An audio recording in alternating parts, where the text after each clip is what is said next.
Now, Donald Trump is leading President Joe Biden in 11 of 12 national surveys taken after the presidential debate. According to Real Clear Politics poll tracker, surveys are split on whether potential Biden replacements would outperform the president against Trump.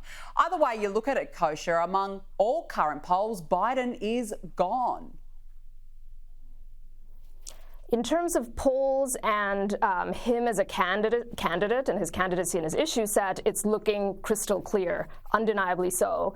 However, I maintain that the election is still far from a foregone conclusion, even if Biden were to stay in the race, and that is because the U.S. election system is really in a post-candidacy and post-issue set era. It's all about the mechanics and the machinery and the micro-targeting of getting into those swing counties and swing states and chasing ballots and getting those ballots submitted. And that's what the Democrat Party is just really, really good at. They are better than the Republicans still. That's why you had people like Senator John Fetterman, who also had cognitive impairment after he suffered a stroke, win in Pennsylvania against a fairly popular candidate on the other side. So I would not be surprised if that still happened, but you're absolutely right at this moment in terms of the polls and in terms of the shift really with the independents coming out after that debate and everything that happened. It's really quite remarkable how much the tide has turned against Biden.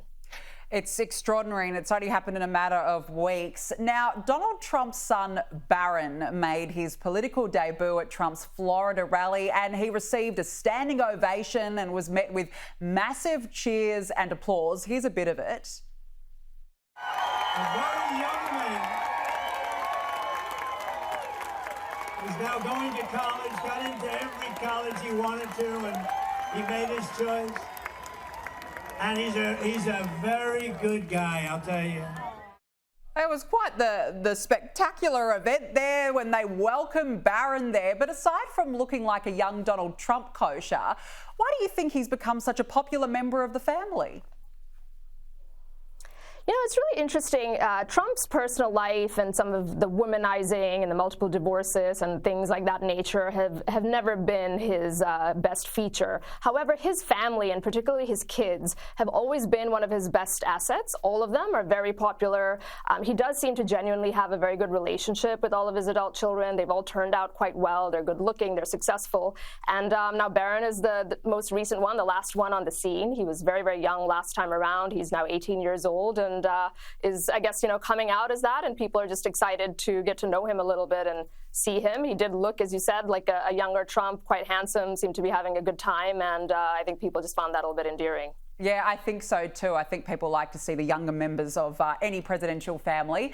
Now, White House Press Secretary Karine Jean-Pierre, gosh, she's really struggling, isn't she? It's a rolling cringe fest watching her press conferences, but she has now admitted to giving false information about a neurologist visiting Joe Biden. This is what she initially said. All right, Sung Ming. Thank you. I just wanted to get a clarification on the letter that was sent last night. Sure, absolutely. From Dr. O'Connor. And you can correct me if I'm wrong, but it didn't seem to explicitly describe the nature of Dr. Kennard's meeting with Dr. O'Connor. So can you say whether that one meeting was related to care for the president himself? I can say that it was not. It was not. Okay, great. Now, she said there the visit was not about Biden's care, but has since clarified that he has been seen by Kevin Kennard, who specialises in Parkinson's disease. Kosha, how much longer really can the White House keep up this medical facade?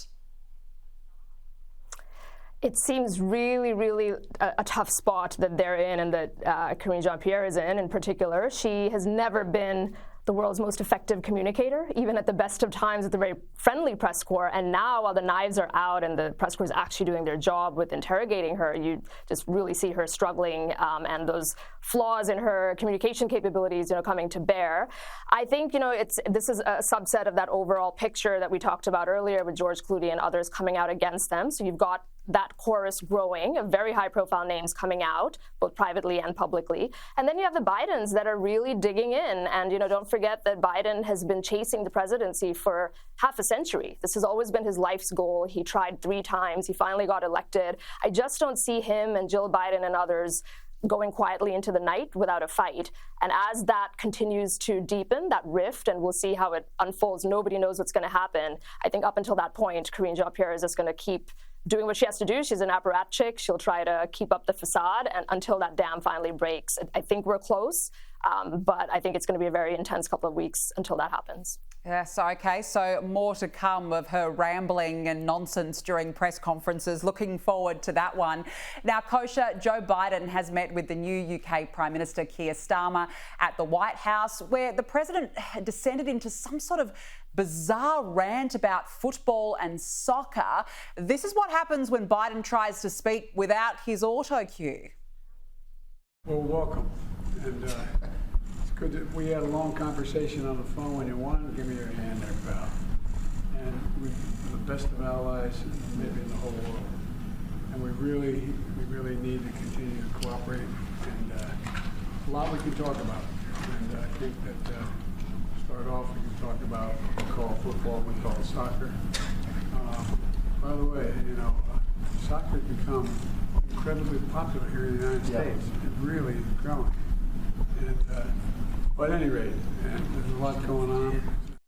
Kosha, I wonder how Keir Starmer felt having his hand uncomfortably grabbed like that and being called pal before Biden went into full Biden mode. Yes, I mean, Keir Starmer is flying high after his big victory last week, of course, and he'll just file this away, I think, in his mind, as we all are, about kind of just the obvious decline of Biden. That's a big story here. Not candidate Biden, but President Biden, who is actually in the job right now, has to meet with other world leaders, has to perform, and it's really sad to watch just on that level, leaving aside even the politics of it. Yeah, you're spot on. I completely agree. Kosha Gada, great to speak with you as always. Thanks for joining us.